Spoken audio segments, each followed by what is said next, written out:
Hey, welcome to Lenny Schmidt's Quarantine Comedy.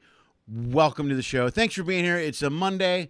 If this is your first episode ever, this is a show where we talk to mostly live entertainers about their lives and what went on through COVID. And we thought that was all behind us, but now who knows? Who knows? Just do me a favor. Like the video. First of all, let's start with that. If you could like the video, I would really appreciate it. You could even share the video to your friends or subscribe to the channel. All those things. If you want to subscribe to the channel, you can do that by, where's the, I lost this, where'd that go? No.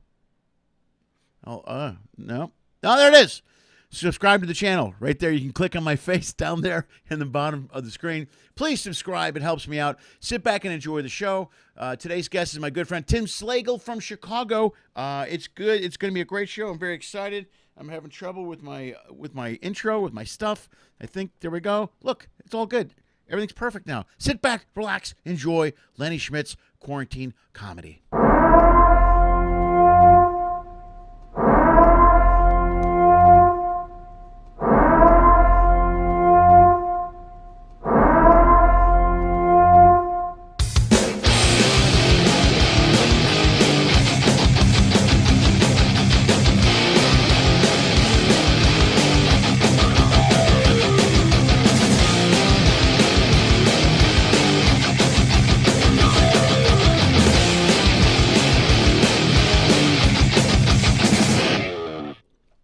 Hey, everybody. Welcome to the show. This is Lenny Schmidt.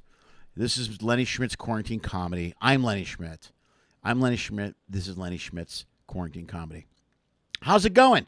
First of all, thanks to everyone that came out to the Comedy Chateau Saturday nights. It was a great show. It was a lot of fun. There were a couple extra bonuses. There was some comics on there that were good friends of mine. Very funny. Laurie Kilmartin, very funny. Shang, who I haven't seen in years, also hilarious comic, great guy. And also Gary Busey was there in the front row, getting up and leaving every 4 minutes because his wife was on the show as well. So there you go. I had a Gary Busey story. It's funny. We're in the green room before the show, and somebody comes in the back and goes, "Hey, Gary Busey is here. Is that cool with you guys?" I go, "Yeah, it's cool, I guess. I don't, whatever. It's no big deal. I have a funny Gary Busey story." And they go, "Really? What is it? Tell it." So I tell it, and the story is this. I don't know how funny it is, but I was on a plane. This is in Minnesota, ironically, Minneapolis. We were flying. I was flying from Chicago to L.A. We flew from Chicago to Minneapolis. And when we got to Minneapolis, there was a problem with the plane, with the jet. There was an issue. So they said, "Everybody get off the plane." And it was one of those early morning commute things. It was like 8 in the morning. So people were mad. They were pissed. They were in a bad mood. Actually, we were going from L.A. to Chicago because the weather was bad people were going from Minnesota to Chicago for work. That's a commuter. Sorry, my bad. Anyway, we're in line waiting to get a rebooked or put on a different plane or whatever. And Gary Busey's about 5 people in front of me, and people are pissed. They're complaining. You're getting off a plane. They're yelling and screaming. And this is years ago, shortly after Gary Busey got arrested for one of those things, the mugshot that he had. And he has metal, he had like a metal briefcase, like a metal, almost like from Pulp Fiction. You know what I mean? I think it's like one of those briefcases, and he's hanging onto it like there was a bomb in it. It was very weird. But people are complaining and yelling, and Gary Busey finally just stands up, so literally steps up on a step and turns around and looks back at everybody and goes, "Hey, man, everybody just calm the fuck down." And I looked, and then the joke was, if Gary Busey is telling you to calm down, you have lost complete control of your faculties. That was the joke I did that weekend when I was doing shows. And it was funny then, probably funnier than it was right now. So there you go. So anyway, that's what happened Saturday. It was a great show. It was fun. Thank you for coming out. Besides that, I got if you're a ship guy, I'm talking to my friends on the ships. Things are going really, really well out there on the ocean. First of all, the guys on the Mardi Gras, man, I'm hearing they just launched their first ship. I'm hearing all kinds of great stuff about that ship, not to mention videos and pictures and all kinds of coverage from that ship while the guys are out there. I've got lots of friends on that ship. Patrick Duffy, of course, who's been on the show a couple of times. In fact, everybody on the ship, almost all the entertainers on that ship have been on the show. All of them. Patrick Duffy, who's the piano guy. Billy D. Washington, who's been on the show. Very funny comic. He's there. Jason Blanchard. He's there. It's amazing. It's a beautiful ship. They got a couple of different comedy lounges, comedy clubs, if you so do incline, and they have PG shows at one particular lounge. So like all the clean shows are in one lounge. That's kind of cool, right? I think that's pretty neat. So anyway, the ship looks great. All of it. I saw all the pictures. I think maybe what I'll do is I'll collect some of those pictures and I'll show them next week on one of the shows. In fact, you know what? I have next week, Casey Castine is back on the show, who was on here. She's a playlist performer. She was recently in Miami working with the new crews for the Mardi Gras, the new cast, so forth, getting them trained, getting them on the ship. So she was training the new dancers and singers, and she went home for about a week or two, and then she's leaving to get on a ship in a week or two. So I'll have her on the show next week, I believe, on, I want to say Wednesday. I'll have to double check, but she will be on next week for sure. I thought it would be a great idea to have Casey on the show because she was on the show early on during the quarantine when we all got sent home. And Casey was one of those people that was stuck on a ship for a little bit and then finally got to go home. So I talked to her like right when she got home. So I'm going to talk to her right when she gets home, or right before she goes to back to a ship. So I'm really excited about that. So what I'll do is I'll take some pics or get some cups, blue cup, get some pictures of the ship, and I'll put them on the show. Then I'll do that, man. You guys can check it out if you haven't seen them. It's beautiful. It looks fantastic. I can't wait to get on that ship. Also, with that, since we're talking about ships. My whole second half of the year is pretty much booked with ships. I just booked a bunch of work again this morning. So I'm going to update my website tonight. So tomorrow I'll post all the new ship dates I have coming up. But I will tell you this: I'm doing the. I have a blue cup, blue mic, and blue. Everything's blue today. Okay, sorry, I got distracted by everybody's comments. My bad. I apologize. Some of you know I'm on the Glory at the end of October. I'm sorry, at the end of September. Let's make sure. Let's get this correct. Let's take a look at the dates so that you guys know. Like I said, I'll put them on the site tomorrow. I am on the Glory out of New Orleans the last couple weeks of September. Then I come back to L.A., and I'm in Ventura for a week. I do the Ventura Comedy Club. Then I'm back in Vegas. Then I go to the Miracle, which is the ship out of L.A. here. And then I go over to the Vista for a couple weeks before Thanksgiving. So I'm very excited, man. I'm all booked up. I hope everything goes well. I know there's a lot of weird stuff going on with the variant and the masks and all that crap. So I'm hoping we don't digress and end up in a bad place. With that, there was some new stuff I was going to talk about and cover. Let me see what I have. I'm really annoyed with this mask thing, man. I was at the gym today working out wearing the mask. I'm annoyed I have to wear the mask because I'm vaccinated. That's what I'm annoyed about. So I'm frustrated. I don't know what to say. I'm really pissed. I'm really frustrated. But I had a guy tell me twice at the gym, I just had the mask below my nose. And the guy's like, you have to put your mask above your nose, which I can't do cardio with my mask on anymore. It's making me crazy. I can't breathe. I don't know what's wrong. But I don't like it. I'm pissed. We have to wear the mask. That's here in California. I know the people are talking about more lockdowns again. I don't know. I don't think that's going to happen. You know, Washington, D.C., they put a mask mandate again. They put it into place recently, and they only had 2 cases in the last couple weeks. If you're waiting for no COVID before we don't have to wear masks, that's never going to happen. Okay, COVID's going to be around like the flu forever. We're going to have to learn to deal with this and live with it, and take our vaccines and medicines and stuff. Excuse me. Anyway, they passed a mask mandate in Washington, D.C., and then the mayor of Washington, D.C., the very next day, goes in and officiates a wedding with no masks. Nobody with masks on. This is another case of, it's like when our governor, the guy's getting overturned. Warren, what's his name? I can't remember our governor's name. Newsom? I always call him Warren Newsom because there's a baseball player named Warren Newsom. So, but Gavin Newsom is the name of the governor in California.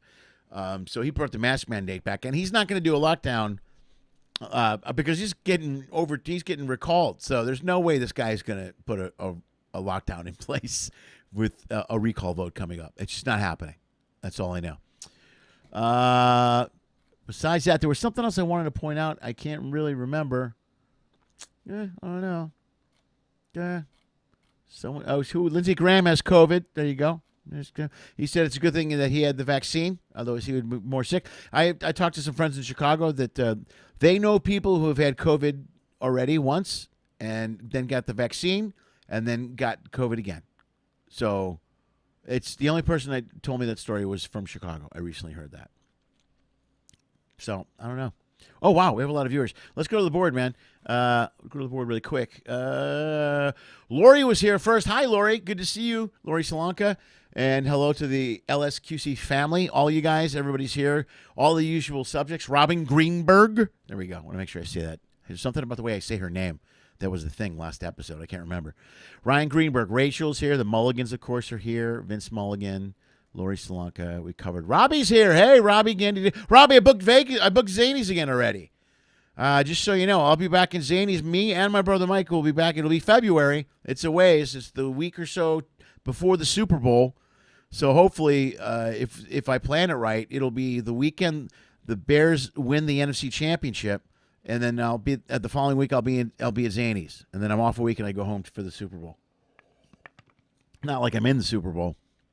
You know. Anyway, my brother Mike and I will be back at Zanies in early February. That's the tentative date. I probably shouldn't have said that. I just realized I need a confirmation from a couple of people because I think I'm recording my new album there. I should be recording my third album with 800 Pound Gorilla, hopefully. These things are all tentative. I shouldn't be mentioning any of this stuff. Hello, the Runnions. Brenda Runnion is here. How are you? Good to see you. There we go. Shauna Johnston. Your governor said F COVID. That's kind of his thing. That's his MO. Rachel just canceled exhibition at Pizza. What? Just canceled exhibiting at the Pizza Expo. Wow, no Vegas. Okay. All right. So there you go. I know people are canceling travel. I am not. I am booking travel. I firmly think everyone's overreacting to this second wave of what? It's not even a second wave. What do you call it? The variants. I keep doing this. The variants. I know lots of people who have the variant, and whatever. I don't know what to say anymore. I really don't. I'm sick of wearing a mask. You guys need to do something. Do something together in LA. Yeah, we probably should, man. That's a good idea. Rachel has said that. I would look into that if we could figure something out. Maybe I might rent a theater and do something. We'll see, man. I want to see how many people I can get out for the show. I want to see how many people will be there for the show. It's tough. Like I had people at the Chateau last week, but not nearly as many people as I was hoping would show up. I plugged the shit out of that show, paid for advertising, and I had some supporters come out, but not a ton. And I'll be honest with you, the only thing holding me back from booking something like that in LA is the fact that when I do have a show and I do book it and plug it in LA, the turnout isn't great. Man, LA's brutal to get people out for shows. I don't know what it is. I know people that live 2 blocks from that club and they didn't show up. It's very confusing. Robbie will be Bears in the Super Bowl. I know, that's funny. Hey, it could happen. No, it won't happen. I'm gonna miss getting paid to watch. That's great, Lori. Good point. Sorry, yeah, she gets paid to watch LSQC because she's at work.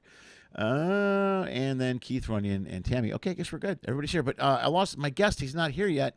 Let me see if I can hear him. Oh, there he is. He's coming in. Good, perfect, excellent, folks. Your guest is a good friend of mine. I actually ran into him when I was in Chicago. We sat down and watched the Louis C.K. show, actually, which was great, by the way. It was a really great show.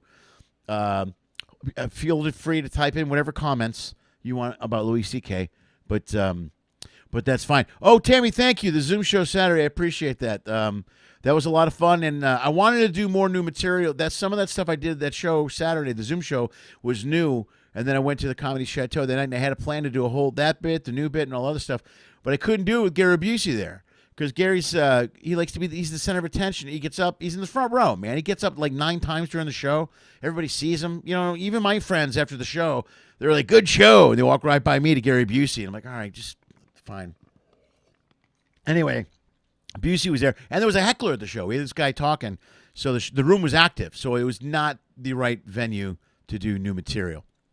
Anyway, I didn't get to the show, but thank you for enjoying the Zoom show Saturday. I had a lot of fun with that show also. That was one of the better Zoom shows, I thought. Mainly because I got to do a lot of new stuff. I'm always happy about that. Folks, let's get to it. As I said, your guest, I just pulled a Bill Brady. I'm doing it again. I'm sorry. As you start the intro, Bill Brady used to start an intro and then tell a story, and it drove me crazy. I'd be in the back ready to go up, and he would tell, hey, your next guest, because you're all my first. He would do that, and then he would tell a story. And I'd be like, Bill, just bring me up, please. I literally would wait sometimes 20 minutes. And I'm doing this to Tim now. I feel like an asshole. I don't let me stop. Folks, Your next guest is a good friend of mine. I ran into him in Chicago at the Louis C.K. show where we hung out, went out for a drink afterwards, talked about comedy, politics, all kinds of stuff. I love Tim. I love his perspective. I love his point of view. In fact, why don't we take a moment now and take a look at my good friend, the one and only Mr. Tim Slagle.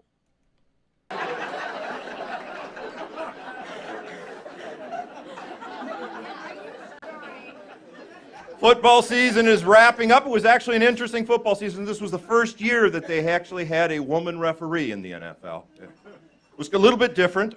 She would just drop the flag, and the players had to figure out what they did.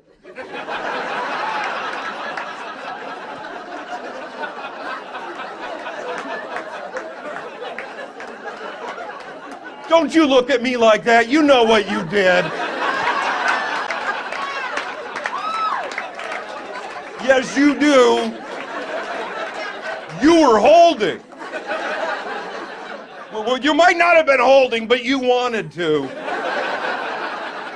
I saw the way you looked at him. If I wasn't here, you'd be holding him right now, wouldn't you? Folks, that is Tim Slagle. Let's bring him out here live, my good friend Tim Slagle. Here he is. There he is. Look, woo. Hey, that bit seems a little hack now, doesn't it? Nah, I love that. It's a great joke. I actually liked it when you said I went to your YouTube page and found it. I think it's really funny. It's great, man.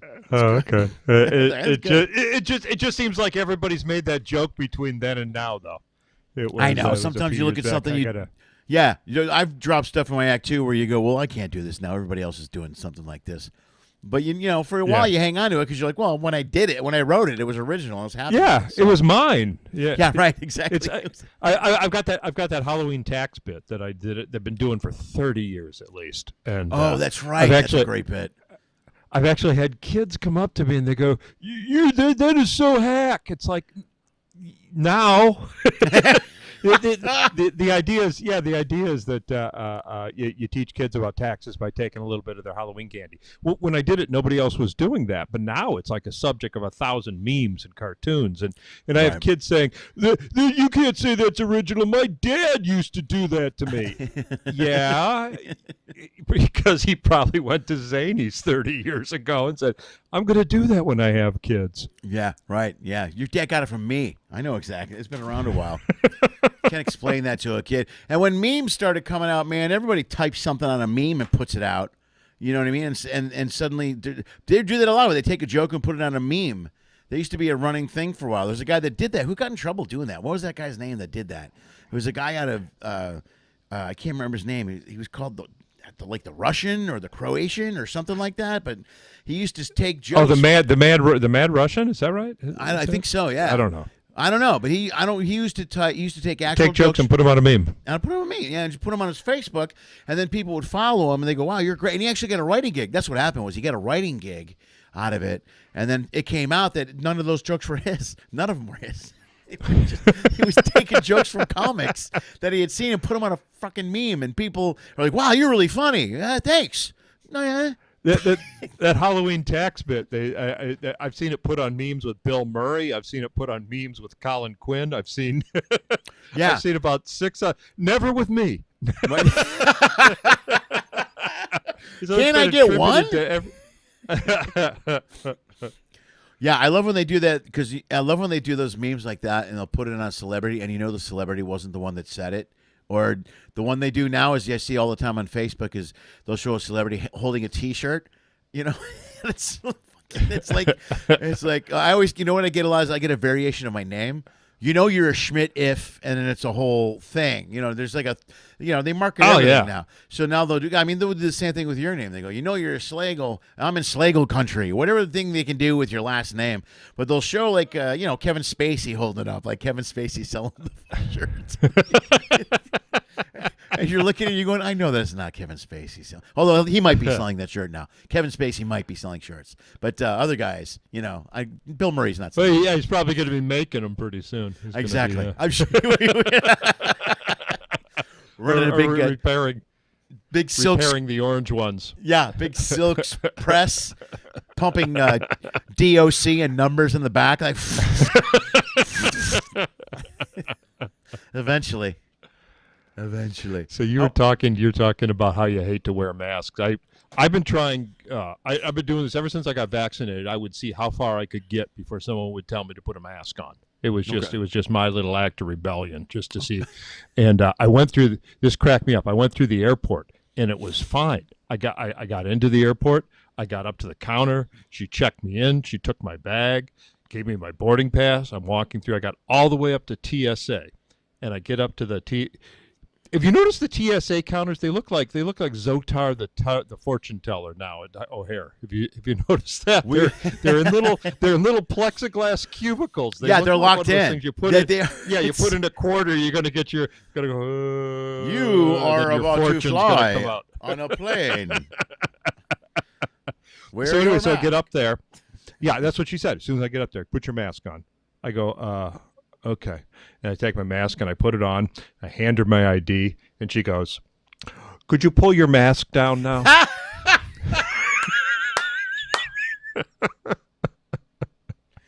Did you just stare at her like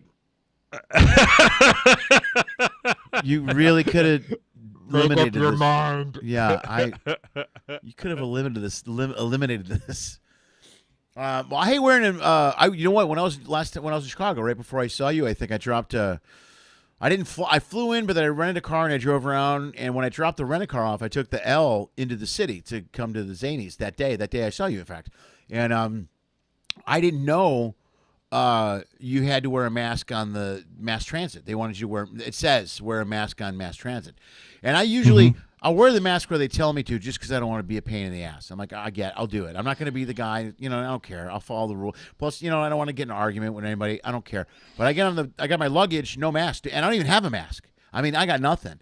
So I get on at the L, and you ever get on at O'Hare, it's like there's one guy, maybe two, and you start going into the city, and the closer you get to the city, it fills up because you're going downtown. Fills up, yeah. So suddenly I'm surrounded by people with masks. I'm going, oh, fuck, I'm that guy. I'm the guy without the mask. I'm the guy. I don't want to be that guy, and I'm like looking down and stuff, and so I had to change. What a day not to wear the turtleneck. I know, right? Yeah, because I always wear like a V-neck, so now I'm pulling this up, so my gut's hanging out, and I finally when I got off at I got off at wherever to change trains or whatever, and I just walked into the booth and I said, "Hey, do you have a mask?" And they just gave me one. They had a box of them back there, and I was like, "I'll wear it on the train. That's fine." I don't want to be that guy, but I was wearing it at the gym today. Just a couple hours ago, I left the gym. I hate wearing the mask at the gym. That's more annoying than anything to me. I'll do it at the store. I keep forgetting them now, but I'll put it on. But at the gym, man, I inhaled my mask like 5 times today. I thought I was going to die. Literally a mouthful of mask. Doing cardio is not easy. Like lifting weights, I can get around it. And by the way, I'm surrounded by people. No one's wearing the damn mask in the gym. Okay, everybody's got it hanging down here or hanging out their ear, or but I seem to be the guy. That cracks me up. Like they got their mask around here, like they got a trach. Like they're breathing out of a hole in their neck. Yeah, right. Or like an Amish beard hanging down. You know what I mean? Just below their thing. Yeah, but the guy, for some reason, my mask would fall down to here when I was doing cardio, and this guy came up to me twice and said, "Hey, you got to fix your mask." And I try to avoid confrontation, So the second time I really wanted to go, hey, can you turn around and look at the 9 people over here that aren't even wearing a mask? And you're going to yell at me, the one guy that's got the mask just below his nose? I'm like, all right, whatever. So I follow the rules. Wear the stupid mask. But we're doing the thing now at the restaurants again that doesn't make any sense, where you walk in with the mask, and then the second you sit down, you take it off. Yeah, it's I call that when I'm at the bar. I call that my excuse beverage. Because as long as you've got your excuse beverage, you can you don't have to have your mask on. That's smart. It's a very smart virus. Well, you know what? It is a very smart virus. Knows not to interrupt my disease. Oh, we're sorry you're drinking. I apologize. My bad. We're gonna go the other way.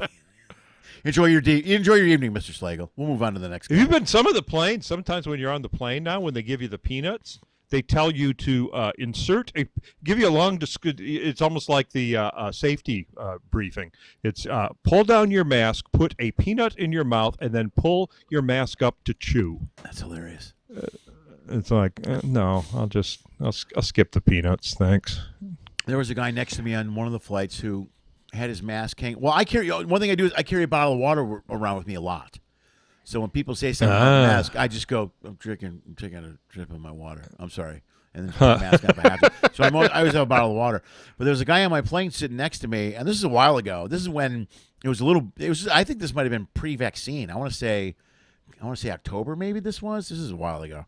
And he had a mask hanging from his ear but had a cup of coffee. And I looked at him twice and said, Are you gonna pop that mask on? And he's like, well, I'm drinking my coffee. The whole flight, he had this little half a cup of coffee. And barely, and the stewardess would come by and said something to him once, and then just let it go. And this is when it was a little sketchy. Still, it was a little, it was a little. Even I. Oh no, I remember that. I was doing hand sanitizer. I actually, I have a funny story about that. But go ahead. Okay, I was wearing two masks. When I flew, I was wearing I had a gaiter thing, like a sleeve, and then a mask I put over the gaiter. Just because I was being careful in the airports. Because also, this is right when they started cramming people back on planes. Because at the beginning, it was no middle seat. There was a lot of room, But now, right. So I got on the plane. It was packed. I'm like, oh, this is not good. They don't care. They're cramming you in there. So I would wear the two masks. But this guy didn't have his mask on the whole flight, the entire flight. And I was amazed that no one said shit to him. This is in October when we were still kind of close to, especially here. We were still locked down here. I mean, we were locked down for a while here. Yeah. One month in, I started traveling. I could not resist the bargains. I got a flight Chicago to LAX, $37, taxes included. Yeah. So I think it must have been like a $1 flight plus all the taxes. $37. I couldn't, but I was still, I was like you. I was concerned. It was like, we didn't know, how do you get it? How does it transmit it? Is it really so deadly? Right. So I said, well, I got a great idea because I've always wanted to. Fly in surgical scrubs because there's no belt to take off. There's no buckles, there's no zippers. It just straight through. It's kind of like sweatpants, but sweatpants look like you've given up. Right. Sweatpants look at least with surgical scrubs, it looks like you need to be wearing them for reasons other than your girth. Yeah, and it seems like there's an urgency for you to be somewhere. It's like a professional thing. I have a surgery in Minnesota in 2 hours or whatever. Exactly. So I said, that's what I'm going to do is I'll get some surgical scrubs. And then I'll go on the plane. I'll fly in the plane, and as soon as I get off the plane, I'll have like shorts and a T-shirt underneath. I can strip off the surgical scrubs, throw them in a plastic bag, and then just wash them in really hot water afterwards. That's smart. That's pretty cool. It was genius. Yeah, that's smart. So I get on the plane, and all the time as the flight approaches, I keep getting these things from the airline say, hey, if you want more comfort, we can give you Comfort Plus seating for an extra $45. And I'm like, it's a $37 flight. It's a matter of principle at this point. I am not going to spend $45 for a more comfortable seat on a $37 flight. Right. Granted, the parking and the Uber from the airport costs more than $37. Yeah, but right. That's irrelevant. So I get on the plane and. Last row, center seat, of course. You think you got a bargain, huh, Mr. Cheapskate? Yeah. So I'm all the way in the back. I'm up against the wall, and the flight attendant comes up to me, and she goes, "Excuse me, sir. We have some open seats in the exit row. There are Comfort Plus seating if you would like to sit there. However, this is the emergency row, so in case of emergency, you will be required to assist, but I can see you're used to that." Ah, really? That's the best. Yeah. It's like, yes, just call me Dr. Slagle. That's great. Yeah. That's borderline. One of those issues. If somebody had a heart attack on that plane, is there a doctor in the house? And everybody looks at you and you're like, no. Yeah, I can help him. Clear. That's nice of them because usually they charge you, even now when you're on the plane, not so much during COVID, but if you're on that plane, they do this on Delta a lot, which annoys me. I've been on planes where the coach or economy is completely packed, but then there's like those 8 rows of economy plus, and they're completely empty. And you used to be able to spread out, but they won't let you do that anymore. They charge you literally on the spot. Yeah, they'll go. It's $75 or whatever to play that. We're going to lock you in the cheapskate pen, and you have to pay us for the key to get out of the cheapskate pen. Yeah, and even worse, you're going to be able to see the empty seats the whole flight. You're going to be able to see all that room. It's like a carrot. you'll never get in front And of we're you. going to serve full meals to those passengers that aren't there. So you're just going to have to smell them. And Is that Salisbury steak? Yes, it is. Yes, it is. Still, looks like we're going to have to throw this one away. Wait. You know what I mean? They put them out on the trays, and then they come by with the cart and just literally throw them in trash right in front of you, and just walk away. It's horrible. So it's it's Delta variant time. And this is, do you remember when the Delta variant first came out? It wasn't called the Delta variant. Do you remember that? Yeah, what was it called? It was the Indian variant. The Indian. Oh, of course, they're going to do that. It was the Indian variant because that's where it first originated. Came from India. They were calling it the origin. Yeah, so it was the Indian variant, and they were going on TV going the Indian variant. Yes, Right. the Indian variant is far more transmissible. The Indian variant could be more deadly. The Indian variant is showing, and then somebody said, psst, Hey. psst. Hey, Remember Ixnay. what we did to Remember Trump that when he China? said Yeah, China? China thing? Remember that China variant thing? Let's not go down that road. Well, we need a name. Where do they come out with Delta? What does Delta mean? Where's that from? D. It's like the Greek alphabet. Alpha, Oh, beta, you're right. I got it. Kappa, Alpha, Delta, Beta. Okay. All right. That makes sense. Yeah, but it was but for a while. And then what they had to do, because they had been calling it the Indian variant, they kind of had to do the John Cougar Mellencamp thing. And they were calling it the Delta. And segue their way in. Yeah, they were calling it the Delta Indian? Delta variant. Delta Indian for like a week, then suddenly it's the Delta variant. Like you're like, wait a No, minute, what it's happened the to Delta What happened to variant, John Cougar? Where'd he go? That's true. They weeded him off. All right, that's hilarious. Yeah, so that's the new variant now. That's what's happening. That's what's happening here. I just talked to someone back. I talked to Chris at Zany's today back in Chicago. I crack up. This was killing me. We talked about this to Chris earlier today. You know, they're changing mandates in different areas, and they did it here in LA. We have masks now here, and there's other stuff they're talking about doing. But they're talking about changing mandates in Chicago, and they purposely put it off a week because of Lollapalooza, which I thought was the best thing I've ever heard in my life. I go, are you serious? Are you that worried? Yeah, we're really worried. If you were that fucking worried, you'd cancel Lollapalooza. Oh no, we don't want to do that. That'd be Yeah, ridiculous. I did a little math this morning because I was curious. $275. That's like general admission. That's like, and then up. I mean, you can go up for the VIP. Right. $275 is minimum. 400,000 attendees. Do that math. Yeah. That's a major industry. Oh, it's huge. That Well, is, I saw the pictures I saw all the pictures on Facebook. My daughter was there for the Miley Cyrus Day, which was 3 or 4 days ago, whichever one that was. Friday, I think, or Thursday. It was. What do you Thursday think last about that? Doesn't Miley Cyrus kind of do you think that actually helps Miley Cyrus's cool factor, or do you think it degrades Lollapalooza? Because it used to be. I mean, it used to be. All the alt bands. It didn't. It didn't used to be. It used to be the hipster bands. It didn't. Used to be. They changed that a few years ago because Cheap Trick was there one year. Cheap Trick closed one night. Well, they always. You know what? They always do that. I think Journey was there this year. Right. Actually, I Right. could be wrong. You know what they do that for? So that's Dad's night. Right, of course, yeah. So they can bring the teenage girls and let them loose, and then Dad can go relive his youth. Yeah, And that's sit with all the other dads watching the dad That band. makes sense. So they always throw in Cheap Trick or something. And I think Foo Fighters was there Sunday, right? Weren't they there last night? Is that correct? I want to say Foo Fighters was there. Yeah. Because they were there. Because I know they played Milwaukee on Friday or something. Because I had some friends at that show in Milwaukee, which might have been Summerfest, right? Is that happening or not? I don't know if that's happening. They used to be a big deal up there. Do not know. Okay. Yeah, it was like the original Lollapalooza was Summerfest. Yeah, that was a big deal. That Summerfest in Milwaukee was huge. Uh-huh. Yeah, but it wasn't. Yeah, and that's what. Yeah, the Lollapalooza was made as like the alternative version to Summerfest because Summerfest was all heavy metal rock bands, and comedy. Right. Strangely, yeah, I never did that gig, but I know a lot of guys that did. Did you ever get up there and do the Summerfest? Never did it. Never did it. That was Roz Turner's thing, right? Roz Turner booked that, I guess. But correct. At the time, I was still kind of in L.A., bouncing between L.A. and Chicago, so I wasn't really an original Chicago guy. You know, I started in L.A., came back to Chicago.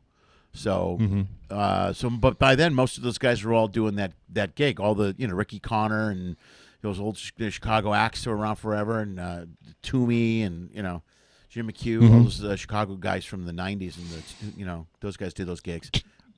Turner's favorites. Yeah, no, to all those guys that do the who's another guy, John Tamburino. I used to love John Tamburino. Guy used to rock me out. So he's another guy. But yeah, they would do that Summerfest gig, which was a great gig. Although I'm not a big fan of doing outdoor festivals. I've done a couple of them, and I'm not a fan of it. Doing comedy. The worst. It's the worst. Terrible. It's the worst. Yeah. It's my theory is that a comedy club is like a musical instrument, and it has to be tuned to like just like the box on a guitar to keep the laughter in and make the laughter resonate. And the best clubs just are built just right, just to hold that laughter in. That's why some of the best clubs are in basement rooms where you've got that really low ceiling that just captures the laugh.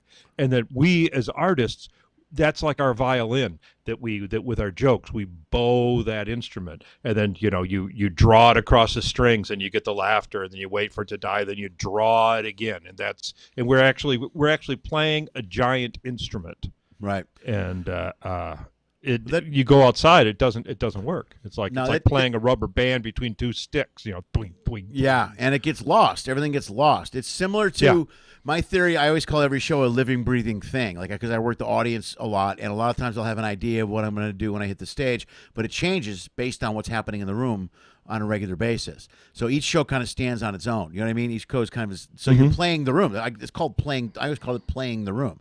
So you let wherever that crowd takes you, you're taking them, but you're using them and guiding them down a certain road to laugh a certain way, and you read the audience by doing it, knowing which works or which doesn't work. And the same thing can go for the other way. Like if you ever have an audience where you don't like, then you start doing things on purpose they won't like. Like I've done that. You know what I mean? I've done that. Well, if you're going to be if you're going down this road, I'm doing this bit that I know you're going to hate, but I haven't done it in forever, and I would love to do it right now. Yeah, I've in Minneapolis once. I set the record there at the club. There was 270 people when I started. There were 27 left by the time I said thank you, good night. Yeah, that's pretty good. I walked. It's pretty easy actually. Those are early Sam Kinison numbers. Those are early Kinison numbers. That's when he blew up. That's what his MO was. He was going in before he got huge. Yeah. Yeah, club owners don't like that though. Right. No, if you're right. You always hear these stories about comics like that. The things like the best example is the Don Rickles Frank Sinatra story. Oh, the dinner one. Yeah, you're familiar, right? Sure. It's I don't know if the audience is. I'll make it quick. Yeah. Is that Don Rickles went up to Frank and said, "I've got a girl here. If you could come by to the table and say hi, I'd really make me look good." So Frank goes, "Yeah, okay." So about halfway through the dinner, he comes by and goes, "Hey, Don, how you doing?" And Don goes, "Frank, I'm eating here." I love that story. It's so great. Yeah, it's great. For those in the audience that haven't heard it, yeah. I'm sorry. It's a great one, and that's how they became really good friends too. There was he loved that. Right. But what I always think of is how many comics tried to pull crap on Sinatra like that at some time in their career and never worked again. That you never heard of them because Sinatra didn't find it funny when they did it. It's always that kind of story. How many comics walked a room and it's not a in their bio is being edgy, being controversial, you're being famous. It's like. Yeah, they just never got booked again. Yeah. Well, that's an illusion that happens. I was just talking to somebody about this the other day, especially here in L.A., because there's so many, there's tons of comics out here, and there's tons of rooms, and there's old guys. And when I started out, guys, he used to be a badge of honor for some reason for guys that got banned from the Comedy Store because they said, Mitzi banned me. So that was the thing. Well, Mitzi I got banned again by Mitzi. And they thought it was like this cool thing, and I was like, "No, so you're not funny. That's why you're not. That's why you're banned. It's got nothing to do with you broke a rule. It's not Mitzi's style. She doesn't want you because you're not funny." Being funny is kind of a rule, isn't it? Yeah, I guess that's really the only rule if you think about it. It's the only rule. Yeah, that's got to be 100%. But there were a couple of guys who used to love it. One guy, I can't remember his name. This guy's name. I don't want to say Johnny Disco. Is that right? Johnny Disco. His claim to fame was his claim to fame was he was an extra in Naked Gun 2, maybe, the one where they were going to kill the opera singer at the Angels game, and he came in he was the umpire. And he's like, strike, and everybody goes crazy, and he's calling strikes on their balls. And at some point, he starts dancing around. He's like dancing. Well, this guy, Johnny Disco, was kind of a dancer, so he was the guy that did the dance moves. That wasn't Leslie Nielsen doing the dance moves. It was some dancer. So that was his intro. He would bring it up, and he would do the dance moves to start a show, which is always fun. And then he would do a show. But he always got banned. I got Mitzi banned me again. Every time I heard those words, I would cringe. I'm like, don't tell me Mitzi banned you. Because I used to host this gig. It was a gig in Trancas. I did a lot of hosting. I loved hosting these open mics. And I would host, and there was long nights. Remember early on when you do those shows that were showcase shows? They lasted like 4 hours. They would go on forever. Right. They'd start, and you were there all night. It was just exhausting. But I would do it. I loved doing it because you can work with the crowd and do a lot of stuff. But he would come, his intro was like, tell him I'm banned from the Comedy Store. I was like, please don't make me tell them that. I don't, okay, it's fine. But every night there'd be at least 5 guys. Here's another guy banned from the Comedy Store. I think you would catch on at an open mic after there's 7 of them that weren't funny. You go, maybe they're banned because they're not funny. Maybe that's it. I go, yeah, but I think we found this next comic actually works at the Comedy Store. Yeah, so don't go anywhere. This guy will be funny. That's very funny. That's hilarious. So what do you got coming up, man? You said you're going to Minneapolis and you're doing a show. Yeah. I got a show. It's this is the 10th year of it. It's called Crash and Burn. It's a show I've been producing for 10 years running. It's last week of September, first week of October. So I think it's the 28th through the 2nd, I think, is Tuesday through Saturday. And what it is I invite 3 other comics, and we all write a new 20 minutes over the course of a week. We start out on Tuesday night with stuff. It has to be stuff that you've never done on stage before. And then we spend the whole week working. We give each other notes after the show. We have writing sessions during the afternoon, and then by Saturday, each of us has a new 20-minute set. I love that idea. It's an awesome idea. Yeah, it's fantastic. We've been doing it 10 years, so the Acme Comedy audience, they know it, and it's actually kind of like a crowd favorite. So they come in and they're very forgiving. It's right. They almost want you to bomb on Tuesday night, but it's not, sure. It's not a death bomb. They're supportive. Yeah, it's a wonderful show, and I'll be doing this coming up September into October. It's and actually one of the acts that we saw opening for Louie is she will actually be part of it this year. Adrienne. Oh God, she was funny. Am I saying that right? Funny. She's hilarious. Yeah, I'm looking forward to seeing what she's coming up with. I don't remember her. I don't remember her name. She was a scream from New York. Opened for Louie that night. Yeah. She was very, very funny. Wow, that's very cool. God, that's a great idea really for a show, Tim. That's genius. Yeah, she's really dark. Dude, I love that. I love that concept. I love anything that pushes you to create like that and then get up in front of a crowd. I mean, it's so like I did improv for years. We did Heralds and we did stuff like that. Yeah, exactly. So, that's what it is. It's kind of a cross between improv and stand-up, but it's more Sure. stand-up than improv. So yeah. So we used to do a show years ago called, I had Mike Lucas on here, and he hosted a show at the Q Club. I think it was called The Riff, and it was a Monday night show. I don't know if you ever did that show. But yeah, I did. Yeah, it was great. But his rule was it had to be new material. And it wasn't 20 minutes, but you would go up and do 4 minutes or a sketch or a song or parody. Right, and then it would break into an improv scene. Sure, right. And so but it had to be, the only rule was it had to be, whatever it was had to be new. You couldn't come in and bring any written material. You had to write something new every week. So I did it every week. I loved it. I thought it was fantastic. And when I did, I was in Fred Willard's sketch group here in L.A., and we used to do a thing on Monday nights. And his thing was to write a new sketch every week and bring it in. And I write a full 5-page sketch with characters, and you'd go in. Oh, wow. And Fred's wife would blind cast the sketch. You'd give her the sketch, and like if there's 5 characters, here's 5 copies. And she would hand it out, here you go, you do a part, you do a part, you do a part. And she had Lou Wagner, and there were great comedic actors that were around for years and really awesome, seasoned people. They were just really, really great performers.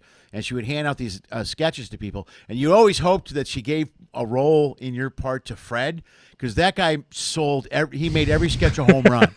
He could take the telephone book. I'm not making that up. He could take the telephone book on stage and destroy. So he was unbelievably funny. But it was the same thing. It was blind sketch, and you would hand it. It was a new material, and then afterwards, everybody would have input. Well, here's what I think. Here's what I think. Here's what I think. And then after several weeks of doing that, we'd workshop those sketches, and then every 3 months we'd do a live show, and then we'd do a live. Those sketches would be made up of the best sketches from the last 3 months. So that's how that. That's cool. They'd take it another step further before we got in front of an audience. We'd workshop it at the class. But right, I love that idea. I think it's a brilliant idea for a show. That's great. You only do it once a year in Minneapolis? Yeah, that's all we're doing it right now. I'd love to take it. I'd love to take it elsewhere. The trouble is it's kind of an expensive show because you got to put up four comics. Yeah, right. Four. I can't count anymore. 4 or 5. Yeah, you got 4 comics, and then it's also a lot of clubs don't do the you also need the full. You need the full run. We're there Tuesday through Saturday. If you're just a Friday Saturday room, there's no way that you don't have the. You got no time to work the stuff. Right. Yeah. Right. Yeah. No, you got to have a full travel for the comics. So yeah, it's. It's also Acme's great. Acme's great that they foot the bill for this once a year. So. That's another room I don't work, and I think I've did a showcase there once, but I've heard nothing but great things about them from comics. They're very comic friendly. You know what I mean? It's very good room for comedy, which is awesome. It's great. It's one of the first rooms. It's one of the first rooms that did it. I mean, in the early days, it was pretty much we were just the meatballs of the happy hour buffet. It was an excuse to get people into the club to drink. Sure. That's all we. What's that noise up there? It's a guy. It's a comic. Oh, okay. Neat. And Acme was one of the first clubs to actually recognize that the comic is the reason why the people are coming out. Right. It's like essentially what other clubs were doing would be like a movie theater. Running like a hack, an old monster movie to get people in the club to sell them popcorn, overpriced popcorn, and it wasn't, it was Acme that realized no, the main event should be the comic. We treat that the way a motion picture is treated. That it's it's brought into the room. It's treated well. It's taken to the projector. It's lovingly put onto the projector and and displayed, rather than just, oh yeah, you again. Yeah. Yeah. Oh God. Really? Great. The hand spit. That's genius. Here's the hovel. Here's the hovel where you'll be sleeping tonight. It's, here's some detergent if you want to wash the sheets. Yeah. I think they've been washed in a couple weeks. You might want to. Yeah. Okay. Thanks a lot. Appreciate it. But that's also why Acme had early on, even years ago, they had great comics come through there. I mean, they talent-wise, they had really great guys. Like that's where Mitch Hedberg would go in there and work a bunch, and Stanhope, and a lot of. Yeah. I always knew really good comics always worked that room because they appreciate. Yeah, Robin Williams came in to work on his HBO set. Yeah, because it's a great comedy room, and the fans. And you know what? There's something I talk about this all the time. There's something about training your audience to expect something. So when people show up, they, like you said, the people are coming to your show, they know fully what to expect for that week. They totally understand it. So if you train your audience, they will show up for the good shows. They'll show up for the markets or the comics that they want to see, and they follow comedy there. There's strong comedy fans up there that will actually follow that. Right, which is great. It's all. You know what would be also is really cool, I think, about that show is if you're in Minneapolis and you're a young comic. If you go and watch that show, if you went every night to watch that show, it would be great. We do have people doing that. We do have people watching every show to actually see how the bits progress. And then on Thursday night, we started doing this a couple of years ago. We actually open it up to the crowd. Is that if you want to sit in on the writing session after the show, you can stay after the show. Oh, that's cool. And throw in suggestions, ask comics questions, and we're even last year was the first time we did it. We actually opened that one up. We did like a Zoom show. It's we put it live on Zoom, so people could watch it. People all around the country could watch, and we'll be doing it We'll be doing it on YouTube Live, I believe this year. So that's a brilliant idea. Really good idea. Yeah, go to on Facebook. There's a crash and burn page. It's go there and like it, and that way I can give you updates and let you know where to find if you want to sit in on the Thursday night, you can do that. So. Hang on, let me get my notes. Here's what I do after this show. I put all your info in the bio of the video. Okay. And so all the links and all that stuff. So I'm willing to bet you a bunch of people from this show will, because they love live comedy. All these guys, I was supporting. I don't have a lot of viewers, but the ones I have are extremely supportive. Some people have seen everything I do, every show I do online. They watch. So I guarantee there's at least a handful of people I know for sure that would tune in on that on a Thursday just to see something like that. I know I will. That'd be a great idea. That'd be fantastic. Cool. So I'll put it in the bio for sure. So after the show, people can just go right down and hit the click, and I'll find the page myself and I'll put the link in there so that they have it. Also, I've got a TV show now running on channel 59.3 in Chicago. There's a 59.3? There's a 59.3 now. If you can't get it on your television set, go to your settings and scan for channels. If you have an antenna hooked up. But who has an antenna hooked up? Who has an antenna hooked up these days? My nephew. I was doing something for my sister. I got her like a digital tuner so she could hook it up to her stereo. More complicated than I care to get into. But my nephew was sitting there watching me, and you go, "What are you doing?" I go, "Well, it's sort of a device. They see the antenna goes in here, then this goes to the stereo, then this goes to the." He goes, "Wait, you can still watch TV with an antenna?" Yes. It's beaming to us through the air, and nobody pays any attention. Nobody has any idea. Well, they have lots of. Go ahead. I'm sorry. Oh, I'm sorry. It's 59.3, channel 59.3 on Friday and Saturday nights at 9:30 Central. It's stand-up, sit-down. It's a show very much like this one.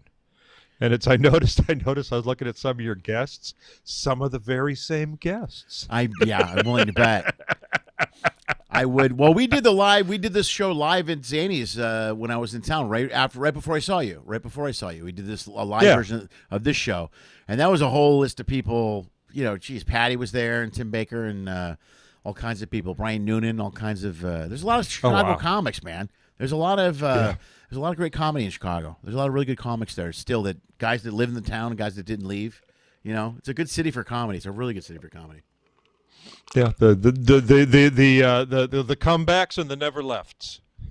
That's the hey, I'm back, and the I'm not leaving. You're right. It's the same thought process. Hey, that antenna TV, man, that's a big deal now because a lot of people don't have cable. A lot of people are doing streaming. Like I do streaming. I don't have cable, so I got Netflix and I got all the different shit. Everybody got apps. Everybody got HBO Max and all this other stuff. But antenna, there's all kinds of channels on. There's Antenna TV. There's another one, and Antenna TV is good because it shows Me TV, and it's all one does all Johnny Carson, one does all old like Ponderosa. I mean, you can scan through. You'd be surprised that I know there's a 59.3 because there's in Chicago. I know there's a 7.1, 7.2, 7.3. Right. There's all these different channels on there. So this one they run on this station. They run some old shows as well.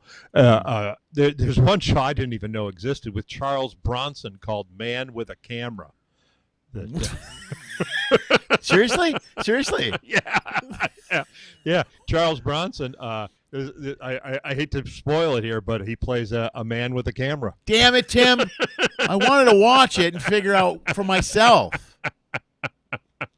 Is this is it early Charles Bronson, like before? It's black. It's black and white. It's black and white with wonderful old cars, and I love it. The overacting that was popular in the day. I used to sit around. There's a show I used to watch, Wild Wild West, the original Wild Wild West, which is was it Robert Conrad was in that? And yeah. And then I can't remember the Argus something. I can't remember his name, but Artemis Gordon. That's it. But that was his character. I don't remember what his name was. Oh, you're right. There's a guy that Storch. I don't know who played Artemis. Was it? Wasn't Fred Storch? Was it? Larry Storch, you mean? Larry Storch. He kind of looked like him. Yeah. I could be wrong. Well, I used to watch. There was a little person. There was a little person that played like a reoccurring villain. He was the genius. He was Mr. Yeah, he was the encore, the constant, Dr. Love or something. Yeah, like Dr. that. Yeah. Well, they did, and because they did a made-a-movie version out of it with Will Smith and Kevin Kline, which was horrible. It was just terrible. And and the Oliver Platt played the bad guy. There was not a little person villain. Oliver Platt was in a wheelchair, though. I think that's the way they did it. But the movie was really bad. But I watched maybe every episode of the TV show. I mean, I really loved that TV show. I was kind of addicted to it. Yeah. But when I was young, I watched it. And it's on one of those antenna channels. And when I was over at my ex's place one day with my daughter watching the show, and I was watching just a bunch of them. Sometimes I'll put on old TV shows like that in the background while I'm working.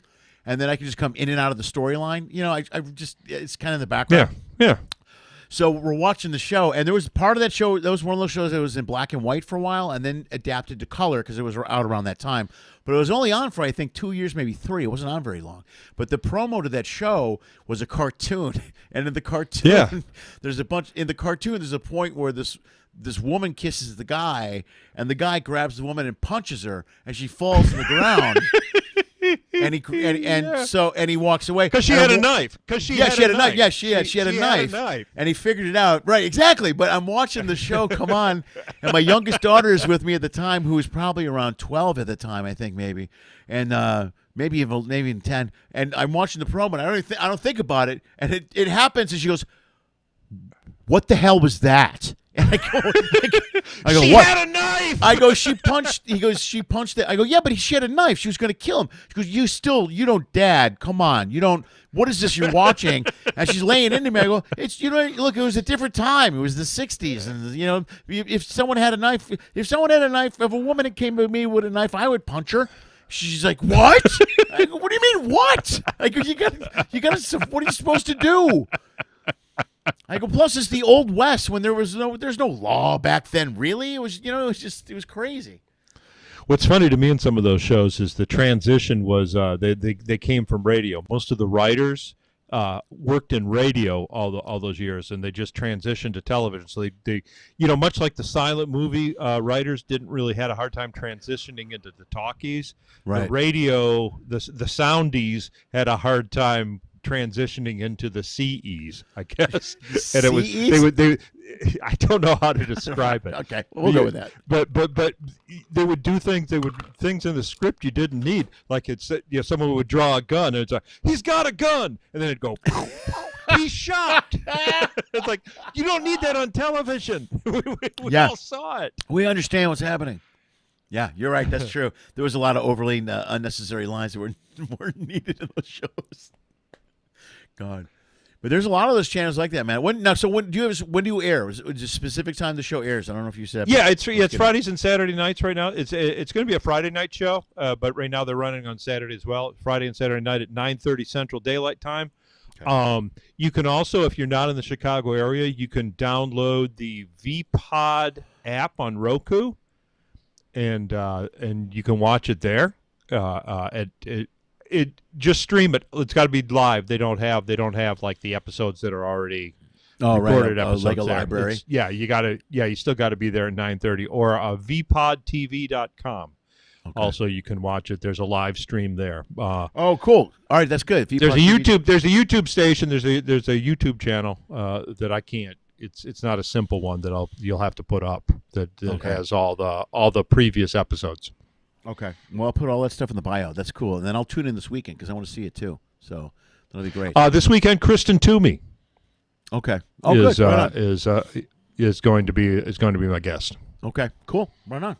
That's perfect. All right, man. All right, dude. I think we're good. Let's wrap this up. Let's go. That's about an hour on the schnoz. Now? Crash and Burn is the last weekend of September, first weekend of October. We'll put it all in the bio. Anything else you want to plug or push or anything at all? Yeah, that should do it. Okay, cool. Crash and Burn, man, that's a really great idea for a show. I love that, and I'll check out the Thursday thing for sure. Because man, there's nothing better. There's a lot of, especially here at any club in LA. You never know who's going to pop in. But one of the clubs I'm doing next week, I do the Ha-Ha. It's a gig called the Ha-Ha, and Damon Wayans goes in there all the time, and I love to watch Damon work because he's one of those guys that's and Chris Rock is similar. Well, he'll go up with a bunch of ideas and hash them out. and then watch him work on it. Every week he's in there, and you watch him. By the end of it, he's got a full set. I love watching really creative people build material like that and commit to something. And watch how they edit, how they hack it, how they move it around, how they, it's great. Yeah, that's kind of where it grew out of. Was that Robin Williams came in to work on his HBO set, and the club owner said that he was just fascinated watching Robin work all week. That he actually got to see Robin craft a bit. And I said, "Oh, well, I can't get you Robin, but I think I can do something similar. I think I can give you the next best thing." That's brilliant. Yeah, it's a great idea because what's really cool is watching them hash it all out and then watch the end product. And you go, wow, I remember, look how he put it together. That's great. Yep. Yeah, that gives you, it's a really good insight as to what we do or what we should do. You know what I mean? As comics. That's a brilliant idea. Sausage being made. Yeah. That should be your byline. That should be the byline for the Flyers. Crash and burn, sausage being made. That's either a cookout or a live comedy show. One of the two. That's awesome. Folks, Tim Slagle, give him a round of applause. There he goes, my good friend Tim Slagle. What happened here? Oh, there we go. There we go. Some cheap applause. My good friend Tim Slagle. Dude, thank you for being here. I really appreciate it, man. Good luck with the show, and I'll talk to you soon. Bye. Bye. That's Tim Slagle. That was great. Great, guys. Thanks for being here, man. I would have went to the board during the show. I didn't see there weren't a lot of questions, so I didn't jump on any questions. I looked. There were some comments, but there were no questions. You guys were all here for the whole show. Thank you so much, man. Guys, like the video. If you haven't liked it yet, please like the video. I would appreciate that. Also, as most of you know, I don't have any supporters or sponsors. The show is sponsored solely by the viewers and the people that watch the show, which would be viewers. Sorry for that. And then also some of the entertainers. If you want to support the show, please like the video. Please share the video. Subscribe to the channel. It will be a big deal. Also, financially, you can support the show. Go to LennySchmidt.com/ if you can. You can support the show financially. Or LennySchmidtComedy on pretty much any platform. The paid platforms, Venmo and Cash App. I'm Lenny Schmidt Comedy. And you can find Lenny Schmidt Comedy. If you Google Lenny Schmidt Comedy, I will come up across the board and all kinds of stuff. We will be back here on Wednesday. I don't know who's here Wednesday yet. I've got to be honest with you. I don't have a guest yet. There's some confusion and a cancellation and some moving around. So I'll know more. We'll be here Wednesday, no matter what. Even if it's just me. I'm thinking about just doing a show by myself, talking to the viewers. That might be kind of cool because we're getting ready to wrap this podcast up pretty soon. We won't be doing it anymore. You guys know that because I'm going back on ships next week. I have a 7-8 week ship run. Hopefully, starting next week. Hopefully, if the Delta Indian variant doesn't step onto the cruise ships, I think I'll be all right. Guys, thank you so much for being here. As always, do me a favor. Dream of Pinky. Lenny Schmidt Quarantine Comedy was created, produced, and is hosted by Lenny Schmidt. We live stream on YouTube at 6 p.m. Pacific every Monday, Wednesday, and Friday. Special episodes occasionally stream or are uploaded on Tuesday and Thursday. Every episode is also launched as a podcast and can be heard on iTunes, Spotify, and iHeartRadio. If you enjoyed the show, please like the video. If you really like it, share the video. If you really, really like it, please subscribe to the Lenny Schmidt Comedy channel on YouTube. You'll get updates on this and numerous other online comedy content that my dad produced. Check the info section below for detailed information on all of our guests. If you are a fan, you can follow and support them as well. Go to their page, like their content, buy their albums, purchase their shirt, any merch they may be selling. Anything you do will support performers will literally help save the arts. In fact, if you want to support this show financially, just go to LennySchmidt.com/if you can or Venmo at LennySchmidtComedy. If you donate as little as $1 or as much as $10,000, it will help pay for the stuff my dad keeps breaking. If you can't pay for the comedy content, that's okay. COVID sucks for all of us. Enjoy the free show. If you want to find a way to support what we do, just subscribe to Lenny Schmidt Comedy channel on YouTube. That really helps a lot. Thank you for listening to my dad's show, and as always, dream of Pinky.